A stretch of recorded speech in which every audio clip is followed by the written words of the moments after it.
하나님 말씀은 열왕기하 9장 21절, 열왕기하 9장 21절입니다.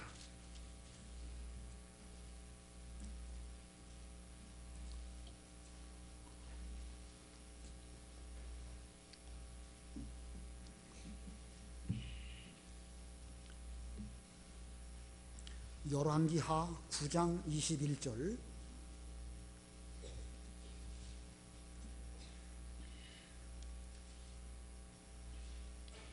요람이 말하기를 병거를 준비해라 하므로 사람들이 그의 병거를 준비하였다. 이스라엘 왕 요람과 유다 왕 아하시야가 각자 자기 병거를 타고 떠나 예후를 만나러 나아가서 이스라엘 사람 나봇의 땅에서 그를 만났다. 요람이 예후를 보고 예후야 평안이냐 하고 물으니 예후가 대답하기를 내 어미 이세벨의 음행과 술수가 이렇게 많으니 무슨 평안이 있겠느냐 하므로 요람이 그의 손을 돌이켜 도망하며 아하시야에게 외치기를 아하시야여 반역입니다 하였다. 예후가 팔로 화살을 힘껏 당겨 요람의 두 팔 사이를 쏘니 화살이 그의 심장 한가운데를 꿰뚫어 그가 병거에서 쓰러졌다. 예후가 그의 지휘관 빛깔에게 말하기를 그 시체를 거두어 이스라엘 사람 나봇의 밭에 던져라. 나와 내가 나란히 짝이 되어 병거를 타고 그의 아버지 아합의 뒤를 따라다닐 때 여호와께서 그에게 내리신 경고를 떠올려 보아라. 여호와께서 말씀하시기를 내가 이제 나봇의 피와 그의 아들들의 피를 분명히 보았다 하시고 또 말씀하시기를 내가 이 밭에서 내게 그대로 갚을 것이다 하셨으니 이제 여호와의 말씀대로 그를 끌고 가 밭에다 던져라 하였다. 유다 왕 아하시야가 이를 보고 동산 정작길로 도망하였는데 예후가 그 뒤를 추격하며 저자도 죽여라 하고 외쳤다.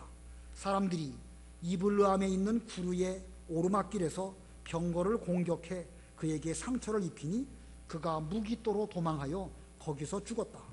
그의 신하들이 그를 병거에 태우고 예루살렘으로 가 다윗성에 있는 그의 묘지에 그의 조상들과 함께 장사 지냈다. 아하시야는 아합의 아들 요람 제11년에 유다의 왕이 되었었다. 예후가 이스라엘에 이르렀을 때 이세벨이 그 소식을 듣고 자기 눈을 그리고 머리를 치장하고는 창문 밖을 내다보고 있었다. 예후가 문으로 들어오자 이세벨이 말하기를 자기 주인을 죽인 시므리야 평안하냐 하였다. 예후가 창문을 향하여 얼굴을 들고 말하기를 누가 내 편이 되겠느냐 하니 넷이 두세 명이 내다보았다. 예후가 소리치기를 그 여자를 내던져라 하니 그들이 그 여자를 내던짐으로 그 여자의 피가 벽과 말에게 튀었고 예후가 그 여자를 밟고 지나갔다. 예후가 들어가 먹고 마신 후 말하기를 이 저주받은 여자가 왕의 딸이니 찾아서 장사 지내 주어라 하였으므로 그들이 그 여자를 장사 지내려고 갔으나 해골과 발과 손바닥 외에는 찾을 수가 없었다. 그들이 돌아와 예후에게 보고하니 예후가 말했다.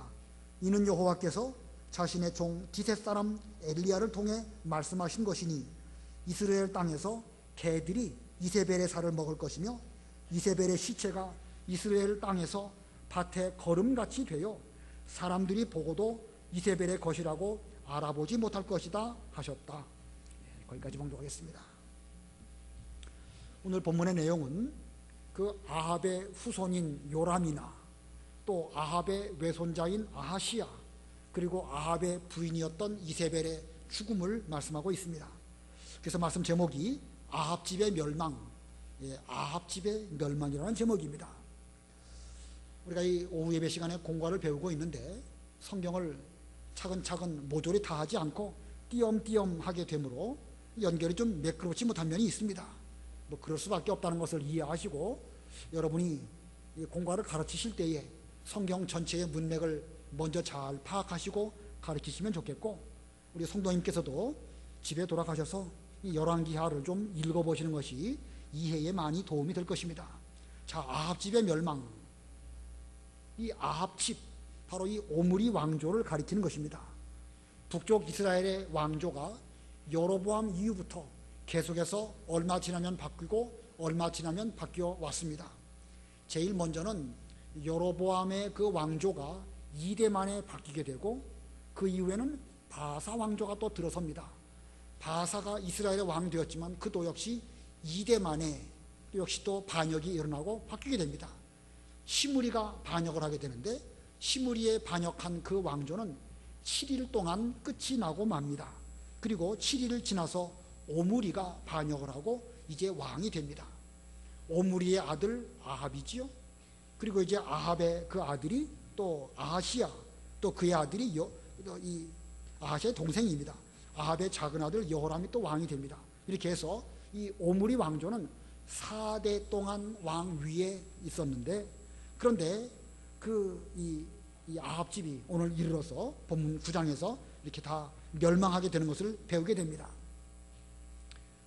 아합이 이스라엘의 왕으로 있을 때에 이제 하나님의 선지자 엘리야가 하나님의 일을 감당하다가 그 역시 많이 힘들어서 로뎀 나무 아래 쓰러져서 죽기를 구했죠. 하나님께서 천사를 통하여 그를 격려해 주시고 힘을 내서 하나님의 일을 해라 라고 말씀하실 때에 이제 그 엘리야가 숯불에 구운 떡과 물 한 병을 먹고 힘을 내서 40일 밤낮을 걸어서 호렙산에 이르르고 거기에서 세미한 음성을 듣습니다. 엘리야가 해야 될 그 당대의 사명은 하사엘에게 기름을 부어서 아람 나라의 왕이 되게 하고, 예후에게 기름을 부어서 이스라엘 나라의 왕이 되게 하고, 엘리사에게 기름을 부어서 너를 대신하여 선지자가 되게 하라 라고 하는 사명을 엘리야가 받게 되었습니다. 자, 엘리야는 이 사명을 잘 감당하기 위해서 먼저 엘리사를 부르고 엘리사에게 자기 대신 앞으로 이 하나님의 일을 하도록 선지자로 세웁니다. 바로 그 즈음에 어떤 일이 일어나냐면, 그 이스라엘 사람 나봇의 포도원을 아합이 탐이 나가지고 그걸 자기에게 소유로 삼기를 원했지만, 그 하나님의 계명은 하나님이 주신 그 기업을 다른 사람에게 넘기는 것은 그 율법을 어기는 것입니다. 계명을 어기는 것입니다. 그래서 나봇이 주고 싶지만 이것은 하나님의 뜻이 아니기 때문에 줄 수 없습니다 라고 거절을 하게 되었는데, 그러한 일이 있었을 때에 이세벨이 괴계를 꾸며서 나봇을 음해를 하지요. 나봇이 하나님도 저주했고 왕도 저주했다, 이렇게 불량배들을 통해서 거짓 증거를 하게 하고 그와 그의 아들들을 돌로 쳐서 죽이는 그런 죄악이 이 이세벨로 말미암아 일어나게 되었습니다. 자, 이런 일이 일어났을 때에 이제 엘리야 선지자가 아합에게 찾아가 가지고 하나님의 무서운 심판의 경고를 그에게 했습니다. 아합 왕이 엘리야의 말을 들었을 때에 그는 자기 옷을 찢고 굵은 베옷을 입고 금식을 하면서 그는 걸음걸이도 천천히 걷는 이런 모습을 보였습니다.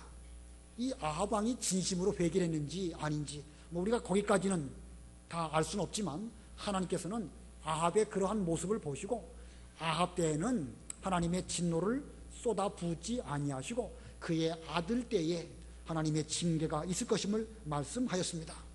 자, 이런 일이 있은 뒤에 엘리야는 승천을 하게 되었고, 그리고 엘리사가 이스라엘의 선지자로 역할을 하게 되었는데, 이제 충분히 세월이 흘러서 엘리사가 그의 제자 하나를 부릅니다. 그리고 은밀하게 말하기를, 기름을 취하여 이제 그 전쟁하고 있는, 그 당시에 이스라엘 나라가 아람하고 전쟁하고 있었는데 전쟁터에 가가지고 예후를 불러서 그에게 기름을 부어서 하나님으로 말미암아 너는 이스라엘 나라의 왕으로 세움 받았다, 이렇게 말해 주어라 라고 엘리사가 그의 청년 선지자에게 이렇게 사명을 분부를 합니다. 그래서 그 선지자가 부지런히 가가지고 이제 그 예후에게 기름을 붓고 당신은 여호와로 말미암아 이스라엘의 왕으로 세움 받았습니다 라고 말하고 쏜살같이 거기서 도망하여 오게 되었습니다.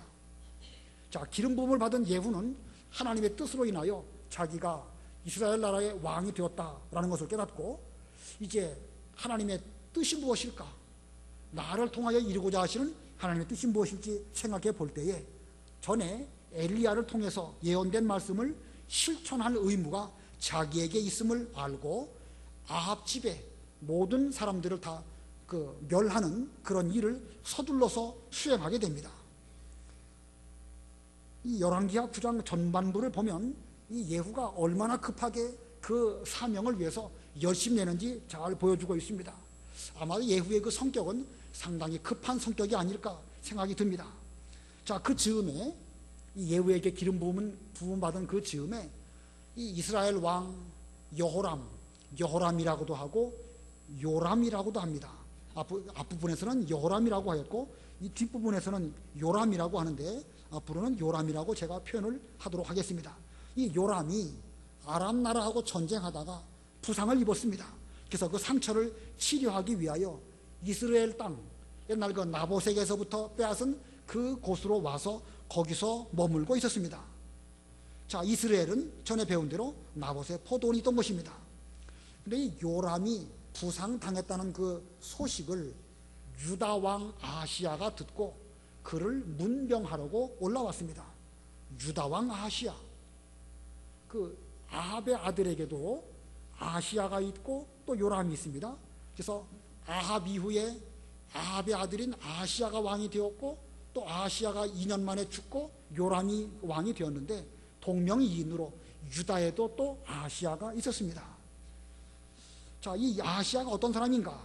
이 아하시야는 사실 이 요람 왕하고 인척관계인데 그것은 뒤에 다시 또 언급하도록 하고, 이 아하시야가 이렇게 그 요람이 부상당했다라는 소식을 듣고 병문안을 왔습니다. 자, 이렇게 요람과 아하시야가 이스라엘에 있을 때에 예후가 자기에게 기름 부음을 받고 자기 사명을 완수하려고 병거를 타고 급하게 지금 이 이스라엘로 돌진해 오고 있습니다. 요람을 죽이기 위해서 오는 것이죠. 자, 예후가 아주 급하게 말을 몰고 막 달려오는 때에 그 이스라엘 성에서 파수꾼들이 이렇게 보고 있으니까 저 멀리서 말을 타고 막 어떤 사람이 오거든요. 그러니까 저 사람이 무슨 일로 오는가 라고 생각하면서 전령을 내보냅니다. 전령을 내보내면서 평안입니까? 기쁜 일로 오고 있습니까? 라고 예후에게 물으니까 예후가 평안이 무슨 상관이냐? 너는 내 뒤로 돌이켜라 하면서 전령을 무시하고 계속해서 말을 타고 달려옵니다. 계속 또 오니까 파수꾼이 보고 다시 또 전령을 보내가지고 가서 어떤 용무로 오고 있는지 알아보아라 라고 하니까 전령이 또 나아가가지고 예후에게 평안입니까? 하고 또 물으니까 평안이 너와 무슨 상관이냐? 하면서 또 너는 내 뒤로 돌이켜라 하면서 예후가 쏜살같이 말을 타고 계속해서 이스라엘 성읍으로 달려오게 되었습니다. 자, 이거 보면 예후가 얼마나 급한 사람인지도 알 수 있고 또 그는 하나님께서 자기에게 주신 바 사명 앞에 충성을 다하고 있는 이런 면을 알 수가 있습니다. 우리가 성격 급한 것이 좋은 건 아니지만 하나님의 일을 함에 있어서 이렇게 지체하지 아니하고 빨리빨리 하는 것은 그 좋은 일이라고 볼 수가 있습니다. 이렇게 해서 이제 예후가 이스라엘 성읍으로 점점 다가오고 있는데 이러한 가운데 아합 집의 멸망이 시작이 됩니다. 오늘 본문을 세 가지 대지로 전하겠는데 그 중에 첫 번째가 예후가 요람 왕을 죽임. 예후가 요람 왕을 죽임. 21절로 23절 읽으시기 바랍니다. 21절 요람이 말하기를 병거를 준비해라 하므로 사람들이 그의 병거를 준비하였다. 이스라엘 왕 요람과 유다 왕 아하시야가 각자 자기 병거를 타고 떠나 예후를 만나러 나아가서 이스라엘 사람 나봇의 땅에서 그를 만났다. 요람이 예후를 보고 예후야 평안이냐 하고 물으니 예후가 대답하기를 내 어미 이세벨의 음행과 술수가 이렇게 많으니 무슨 평안이 있겠느냐 하므로 요람이 그의 손을 돌이켜 동황하며 아하시야에게 외치기를 아하시야여 반역입니다 하였다. 예, 이 파수꾼들이 병거를 타고 달려오는 사람을 모습을 보니까 예후 같거든요. 그러니까 왕에게, 요람 왕에게 예후가 지금 오고 있습니다 라고 보고를 했습니다. 근데 요람은 자기가 직접 병거를 타고 예후를 만나려고 마주 나가게 됩니다. 별달리 의심하지 않고 예후가 지금 그 아람과의 전쟁에서 어떤 급한 보고를 하기 위해서 오는 것으로 여기고 별달리 의심하지 않고 아마도 무장하지 않고 이렇게 마주 나가게 되었는데, 그런데 공교롭게 예후와 요람이 만난 장소가 이스라엘 사람 나봇의 땅, 나봇의 포도원에서 그들이 만나게 되었습니다. 이스라엘이라고 하는 성읍이 충분히 넓은 땅일 텐데 우연히 그들은 전에 나봇이 포도원으로 삼았던 그 포도원, 바로 그 땅에서 마주하게 되었습니다. 요람이 예후에게 묻습니다. 예후야 평안이냐? 지금 아람과의 전쟁에 궁금한 점이 있으니까 전쟁에서 이겼느냐? 아람 사람들을 이겨가지고 좋은 소식을 가지고 내게 오느냐? 라고 하면서 예후야 평안이냐? 하고 묻습니다. 그랬더니 예후가 뭐라고 말하죠? 내 어미 이세벨의 음행과 술수가 이렇게 많으니 무슨 평안이 있겠느냐. 이세벨의 음행과 술수. 이세벨의 음행이 뭐죠? 성경에 이세벨이 무슨 육신적인 음란한 짓을 했다는 표현은 성경에는 없습니다. 여기 이세벨의 음행이라는 것은 무슨 육체적인 음행을 저지른 그런 면을 말하는 것이 아니고, 다만 이스라엘 백성으로 하여금 하나님을 버리고 우상 섬기게 한, 바알을 섬기게 한 죄, 그것을 말하는 것입니다. 그러니까 이세벨의 음행은 신앙적 음행이고 곧 우상 숭배를 가리킵니다.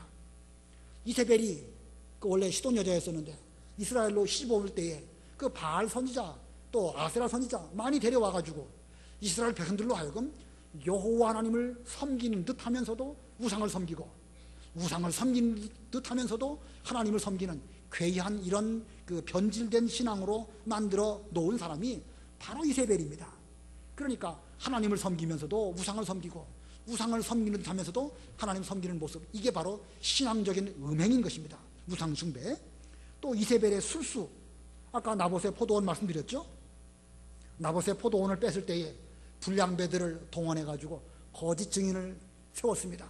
그리고 이 나봇이 하나님을 저주하고 또 왕을 저주했다, 이렇게 그 말함으로 인하여 나봇은 결국은 돌에 맞아 죽게 되었고 그 식구들도 다 죽게 되었습니다.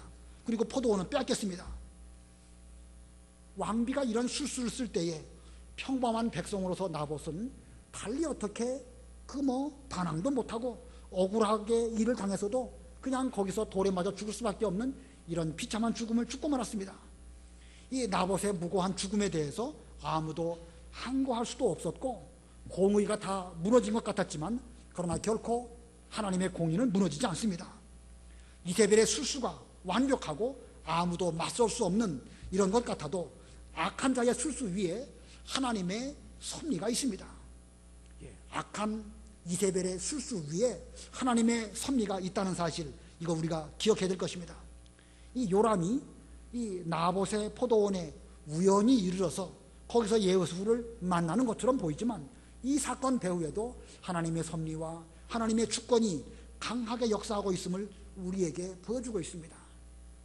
그러므로 세상에서 인간 사회에 특별히 신앙적인 면에서 여러 가지 이세벨의 음행과 이세벨의 술수, 이런 것들이 많아도 우리는 걱정할 것이 없는 것은 하나님의 주권과 하나님의 섭리가 그 위에서 더욱 강력하게 역사하고 계신다라는 것을 우리는 기억해야 될 것입니다. 본문 24절로 26절 읽으시기 바랍니다. 24절. 예후가 팔로 화살을 힘껏 당겨 요람의 두 팔 사이를 쏘니 화살이 그의 심장 한 가운데를 꿰뚫어 그가 병거에서 쓰러졌다.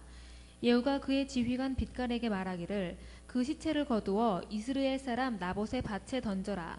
나와 내가 나란히 짝이 되어 병거를 타고 그의 아버지 아합의 뒤를 따라다닐 때 여호와께서 그에게 내리신 경고를 떠올려봐라. 여호와께서 말씀하시기를 내가 어제 나봇의 피와 그의 아들들의 피를 분명히 보았다 하시고, 또 말씀하시기를 내가 이 밭에서 내게 그대로 갚을 것이다 하셨으니 이제 여호와의 말씀대로 그를 끌고 가 밭에다 던져라 하였다. 자, 예후가 힘껏 당긴 화살이 이 요람의 양팔 사이 심장을 정확하게 꿰뚫었습니다. 그리고 그는 나봇의 포도원에서 죽임을 당하였는데, 그의 죽임 당한 것은 하나님께서 엘리야를 통하여 예언한 말씀이 그대로 성취된 것입니다. 엘리야의 예언이 어떤 말씀인가? 열왕기상에 있는데 열왕기상 21장 21절로 24절. 열왕기상 21장 21절. 열왕기상 21장 21절. 여호와께서 말씀하셨습니다. 내가 내게 재앙을 내려 너를 쓸어버리고 아합에게 속한 남자는 매인자나 노인자나 할 것 없이 이스라엘에서 끊어버릴 것이다. 내 집을 느밧의 아들 여로보암의 집과 아히야의 아들 바하사의 집과 같이 되게 할 것이니 내가 자초한 진노 때문이며 또 내가 이스라엘로 죄를 짓게 하였기 때문이다. 이세벨에 대해서도 여호와께서 말씀하시기를 개들이 이세벨의 이스라엘의 성벽 곁에서 먹을 것이다. 아합에게 속한 자가 성 안에서 죽으면 개들이 먹고 들에서 죽으면 하늘의 새가 먹을 것이다 라고 하셨습니다. 이 나봇의 순교 후에 하나님의 선지자 엘리야를 통해서 아합에게 한 하나님의 경고의 말씀입니다. 자, 이 예언의 말씀은, 이 경고의 말씀은 아합만 들은 것이 아니고 그 엘리야와 아합의 신하로 있던 여기 예후, 또 아까 그 본문에 비골이라는 단위, 빛깔이라는 단위 들었었죠? 25절에 보면 예후가 그의 지휘관 빛깔에게 말하기를, 이거 보면 예후나 빛깔이나 그 외에 다수의 사람들이 하나님의 예언의 말씀을 잘 들었습니다. 자, 이거 보면 하나님의 경고의 말씀은 때에 따라서는 갑자기 임하기도 하지만 일반적으로는 선지자를 통하여 경고하시고 또 많은 사람들이 다 알게 하다가 때가 되면 반드시 성취되는데, 그 말씀이 성취될 때에 그 심판을 당하는 그 사람은 얼마나 큰 부끄러움을 당하게 되는 건지를 본문이 보여줍니다. 자, 하나님의 경고의 말씀, 얼마 동안은 아무 일도 없는 것처럼 보이지만 반드시 이루어지는데, 그 예언이 성취될 때에 아합이나 거기에 속한 모든 사람들은 큰 부끄러움을 당하게 됩니다. 자, 얼마 동안의 시간이 지나서 이 예언이 성취되었을까요? 얼마 동안의 시간이 지났을까? 아까 아합에게는 두 아들이 있었습니다. 아하시아라는 아들이 먼저 왕이 되었고 2년 동안 왕 위에 있다가 죽었습니다. 그리고 그 아하시아의 동생, 지금 나온 요람이 또 왕이 되는데, 요람은 12년 동안 통치하다가 오늘 본문에서 죽습니다. 그리고 보면 아하시아 2년, 요람 12년, 합이 14년입니다. 아합 왕이 나봇의 포도원을 빼앗은 뒤로 얼마 동안 왕 위에 있었는지 모르지만 뭐 적당하게 치면 한 5, 6년 칠 때 한 20년 정도 지나서 비로소 하나님의 심판이 아합 집에 임하게 된 것은 아닐까, 이렇게 생각이 듭니다. 자, 이거 보면 그 죄의 대가는 반드시 하나님의 섭리 속에서 치르도록 이렇게 하심을 보여줍니다. 시간이 한 14년이나 20년, 제법 긴 세월이죠. 우리의 삶으로 놓고 본다고 하면 우리가 뭐 한 60년이나 70년 산다고 볼 때에 14년, 20년 상당히 긴 세월이죠. 그 긴 세월 동안 억울함을 참고 참 괴로워도 힘들어도 잘 견딘다는 거 쉽지 않지만, 그러나 때가 되면 하나님의 심판은 하나님의 섭리 가운데 이렇게 반드시 이루어진다는 사실을 우리에게 보여줍니다.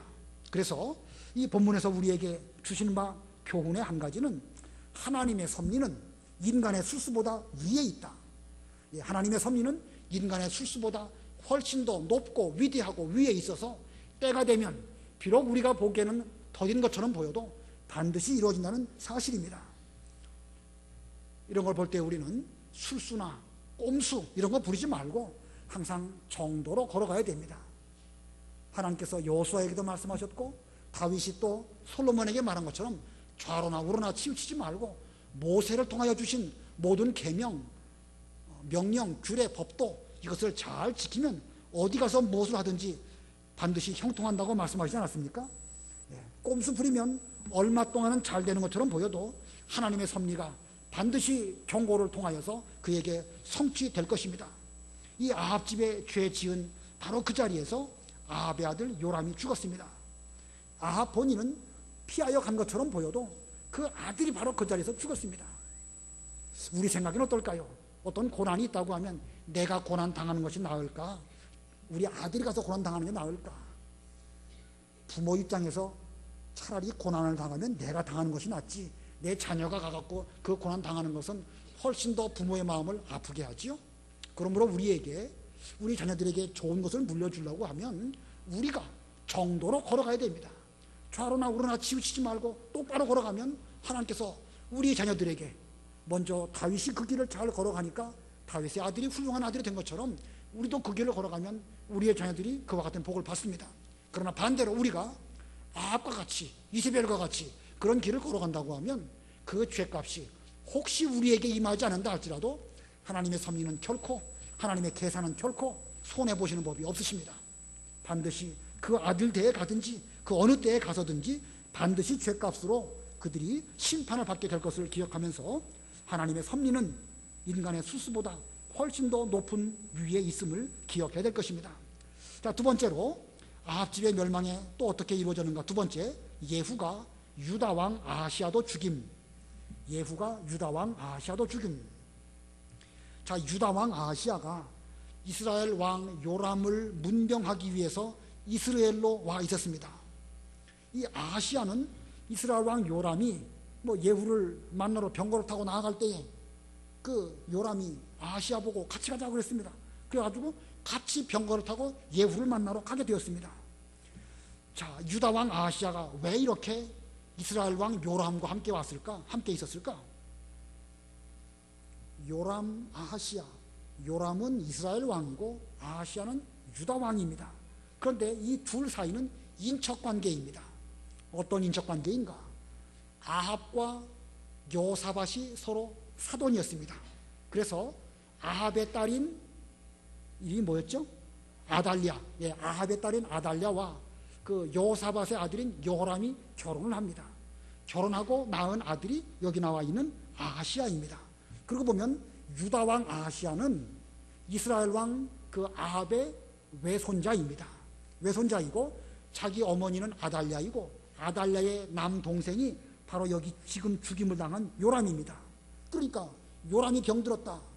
이 아하시아 입장에서는 외삼촌이 병들은 거예요. 그러니까 외삼촌이 병들었으니까 문병 가야죠, 당연히. 그래서 여기 문병을 온 것입니다.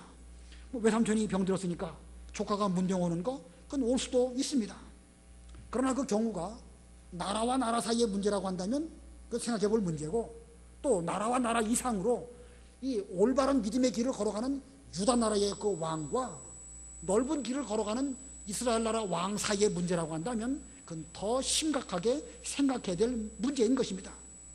신앙적으로 볼 때에 유다의 길과 이스라엘의 길은 각각 다른 길을 걸어가고 있습니다. 그러므로 이런 경우는 아무리 외삼촌이 병들어서 누워있다 할지라도 문병 가는 것이 옳을까 안 가는 것이 옳을까 좀 생각을 해보고 갈 때는 가야 되겠지만 가서는 안 되는 경우라고 하면 어떤 일이 있든지 가지 않아야 될 것입니다. 오늘날 우리들도 이와 같은 진리를 잘 우리의 생활 가운데 적용해야 됩니다. 여러분에게도 여러 인척관계에 계신 분들이 많이 있죠. 그런 분들 가운데 여러 가지 애경사를 만나는 경우가 있습니다. 자, 그런 경우에 우리가 잘 가서 축하할 거 축하해주고 또 애도할 거 함께 애도해줄 필요가 있습니다.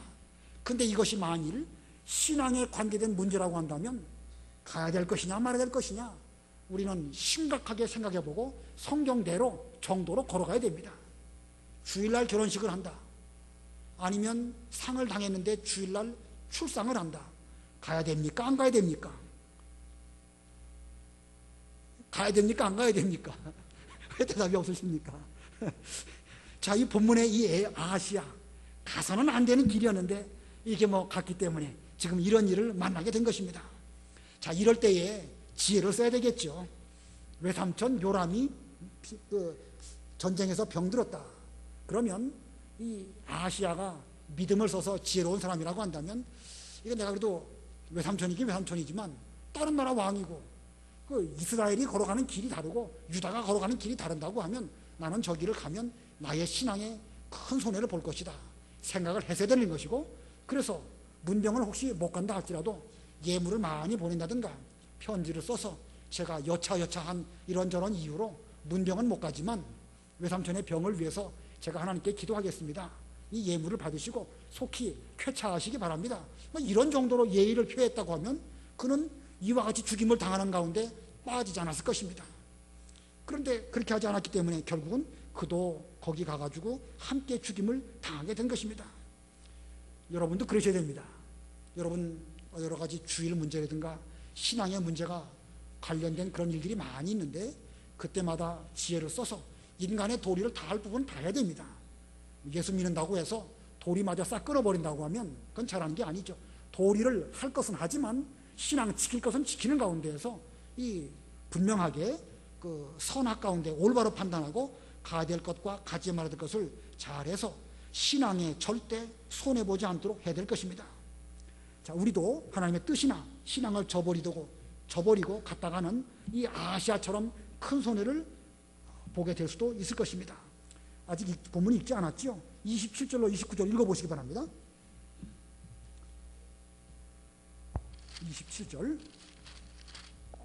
27절 유다왕 아하시아가 이를 보고 동산 정작길로 도망하였는데 예후가 그 뒤를 추격하며 저자도 죽여라 하고 외쳤다. 사람들이 이 블르암에 있는 그루의 오르막길에서 병거를 공격해 그에게 상처를 입히니 그가 무깃도로 도망하여 거기서 죽었다. 그의 신하들이 그를 병거에 태우고 예루살렘으로 가 다윗 성에 있는 그의 묘지에 그의 조상들과 함께 장사 지냈다. 아하시야는 아합의 아들 요람 제11년에 유다의 왕이 되었었다. 예, 안 갔더라면 아무 탈이 없었을 것인데 고연히 이 일에 개입하다가 목숨까지 이 아하시야도 잃게 되었습니다. 그러나 넓은 의미로 보면 이 유다 왕 아하시야도 아합 집안에 속한 그런 사람이었고 그 죄의 영향력을 받은 사람이었기 때문에 결국 그도 자기 죄 때문에 죽은 것이라고 볼 수도 있습니다. 아무튼 여기에서 우리가 깨달아야 될 중요한 교훈은 아무리 가까운 사람이라 할지라도 불신자와 교제하는 것은 신앙에 손해를 준다는 것입니다. 아무리 가까운 사람이라 할지라도 불신자와 교제하는 것 신앙에 손해를 줄 수도 있습니다. 그렇다고 전적으로 불신자와 교제하지 말아라 그런 뜻은 아닙니다. 우리는 교제를 하되 이것이 신앙과 관계된 해를 받느냐 안 받느냐 항상 주의해서 손해보지 않는 그런 신앙 장사를 해야 될 것입니다. 누가복음 17장 33절에 보면 무릇 자기 목숨을 보존하고자 하는 자는 잃을 것이요 잃는 자는 살리라 이렇게 말씀하고 있습니다.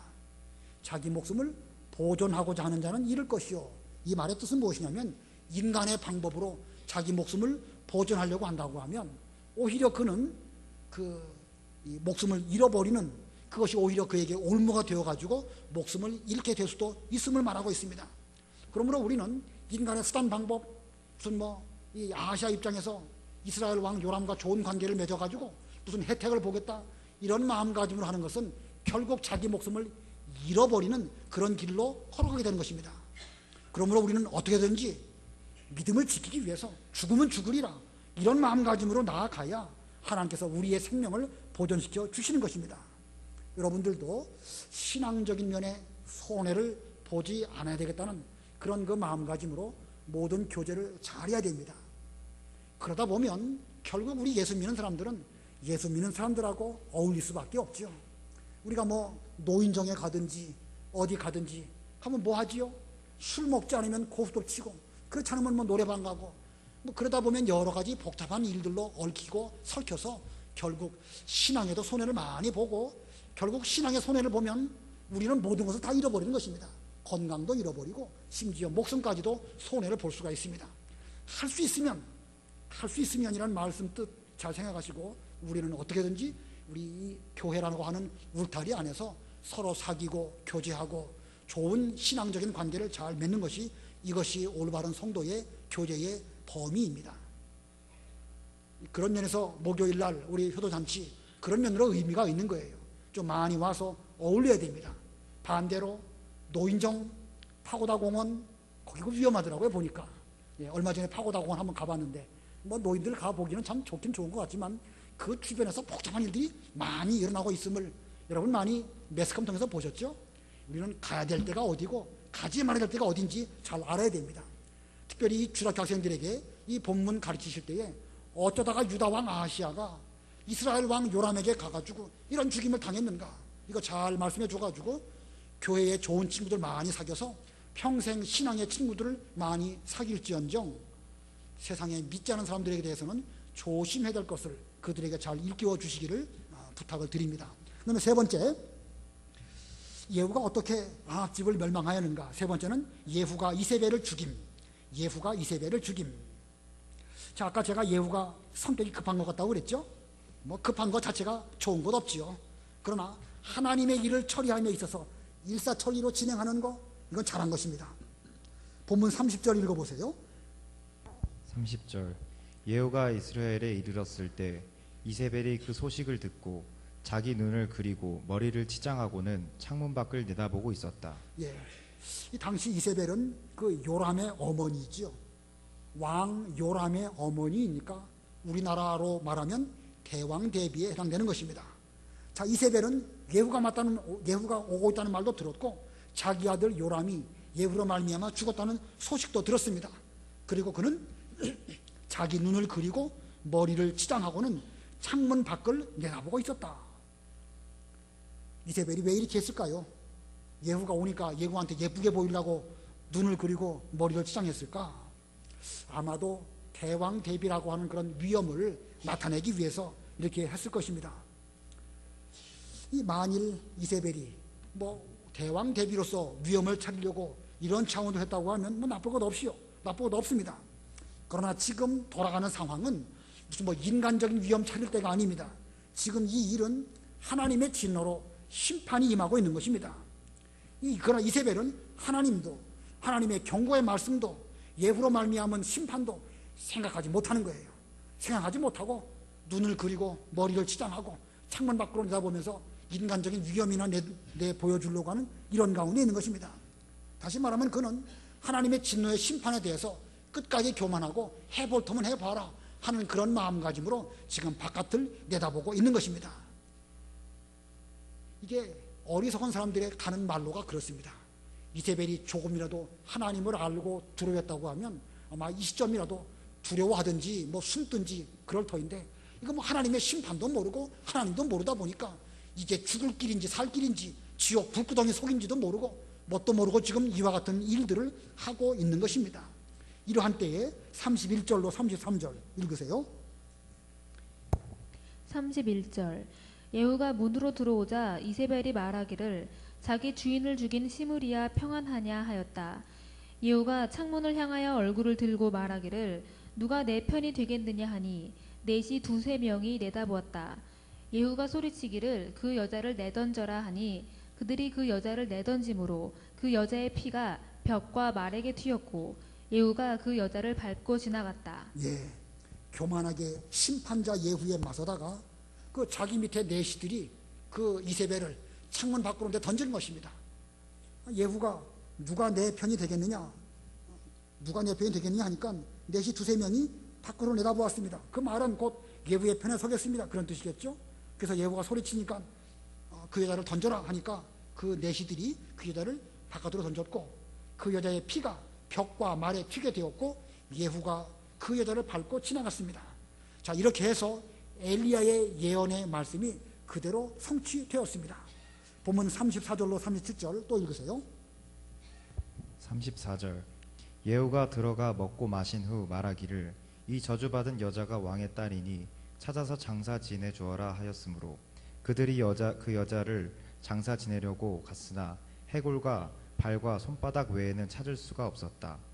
그들이 돌아와 예후에게 보고하니 예후가 말했다.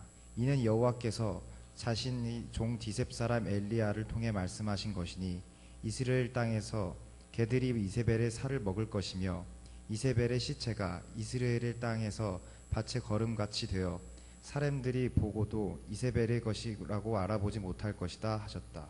예후가 들어가서 먹고 마신 뒤에 생각해 보니까 이세벨이 그 음행과 술수로 이스라엘 백성들을 범죄케 했지만 그래도 그는 왕의 딸이거든요. 그래서 가서 잘 장사해 주어라 라고 명령하니까 신하들이 가서 그 장사 지내려고 찾아보는데 시체는 없고 해골과 발과 손바닥밖에 없는 것입니다. 나머지 시체를 다 뭐가 물고 갔죠? 개들이 물고 간 거죠. 왜 해골과 발과 손바닥은 물고 가지 않았을까? 먹을 게 없으니까. 뭐 해골, 발, 손바닥 이런 것은 먹을 게 없으니까 안 물어가고 이제 몸뚱아리는 다 물어가고 없는 것입니다. 그래 이렇게 보고하니까 예후가 이것은 여호와께서 엘리야를 통하여 말씀하신 것처럼 이스라엘 땅에서 개들이 이세벨의 살을 먹을 것이며 이세벨의 시체가 이스라엘 땅에서 밭에 거름같이 되어 사람들이 보고도 이세벨의 것이라고 알아보지 못할 것이다 라고 하신 예언의 말씀이 이루어졌다 라고 그 예후가 해석을 했습니다. 그래서 이 이세벨의 장사가 잘 이루어졌을까요? 안 이루어졌을까요? 해골과 손과 발바닥만 갖다가 장사를 치렀을까? 아니면 말았을까? 뭐 우리는 알 수가 없는데 여기 예언의 말씀처럼 이스라엘 땅에서 개들이 그의 살을 먹을 것이고 그 시체가 거름이 될 것이다 라고 한 말을 볼 때에 그냥 장사 지내지 못하고 그 땅에 그냥 버려두지 않았을까 이렇게 생각이 듭니다. 자, 이스라엘로 우상을 섬기게 한 죄값, 이것이 곧 이세벨의 가장 큰 죄인데 그 죄값이 결국 그에게 임해서 개들이 그의 시체를 다 뜯어먹는 이런 비참한 죽음을 죽게 되었습니다.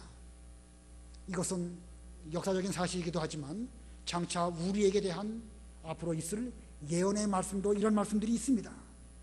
요한계시록 2장 20절로 23절, 요한계시록 2장 20절로 23절 읽어보세요. 요한계시록 2장 20절. 그러나 내가 내게 책망할 것이 있으니 내가 자칭 선지자라 하는 여자 이세벨을 용납하는 것이다.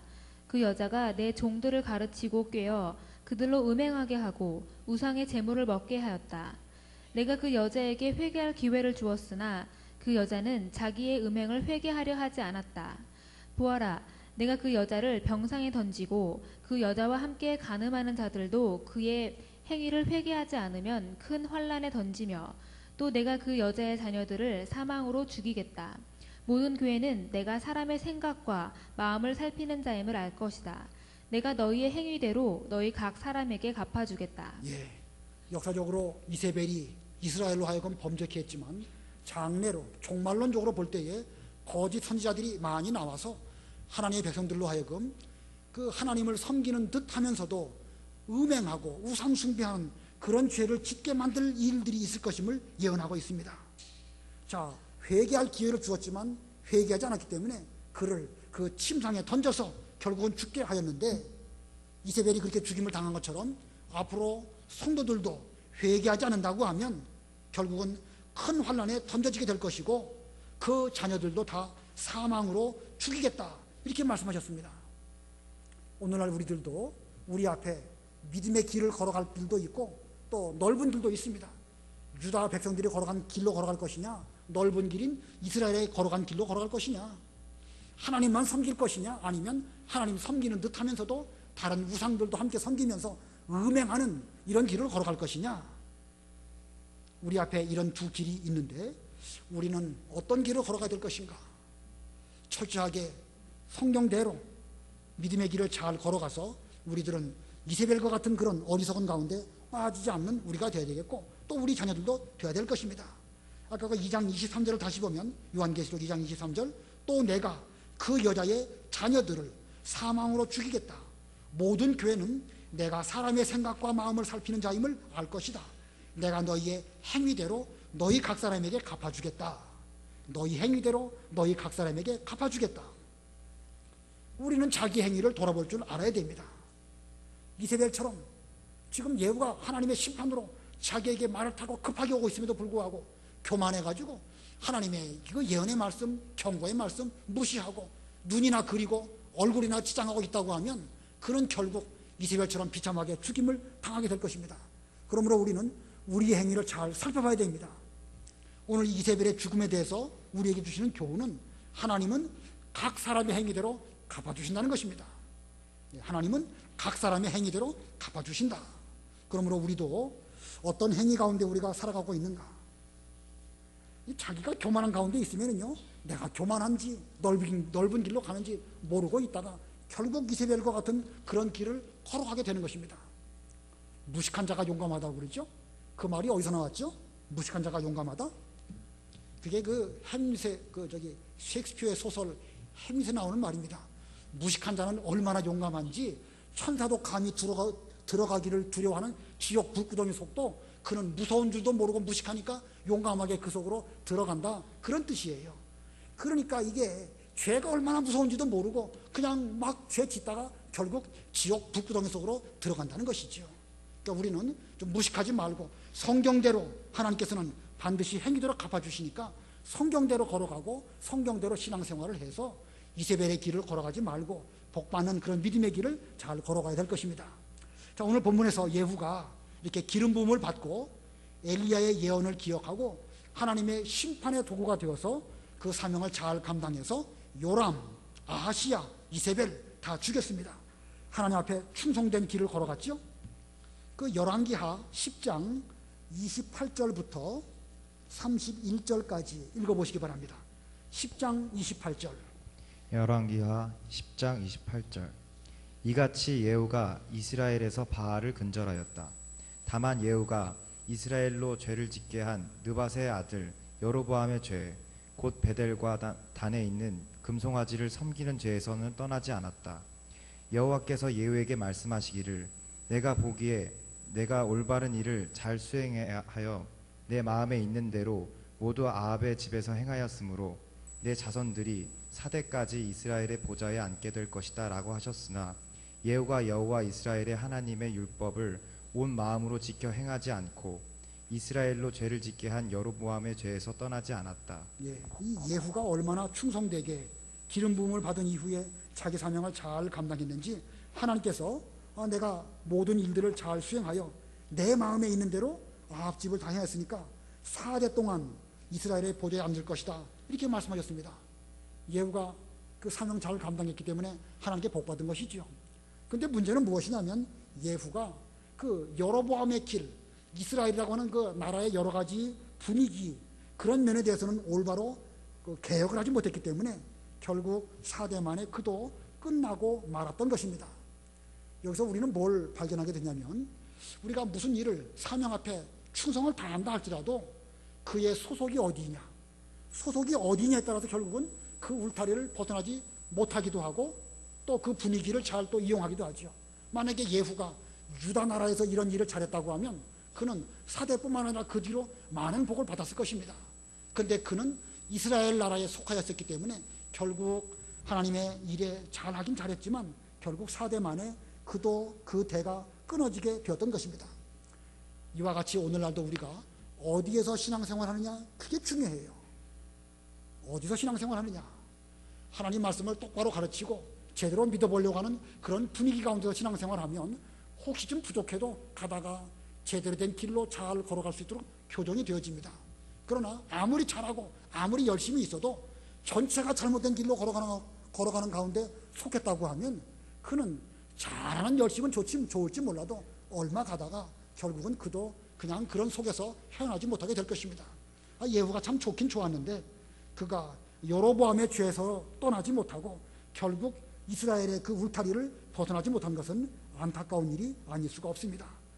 아무쪼록 이 예후가 이렇게 자기 사명을 잘 감당했는데 우리도 그 면을 잘 기억하고 우리는 우리에게 주어진 사명 잘 감당하고 또 우리 교회에서 충성하는 우리가 되어야 되겠습니다. 기도하겠습니다.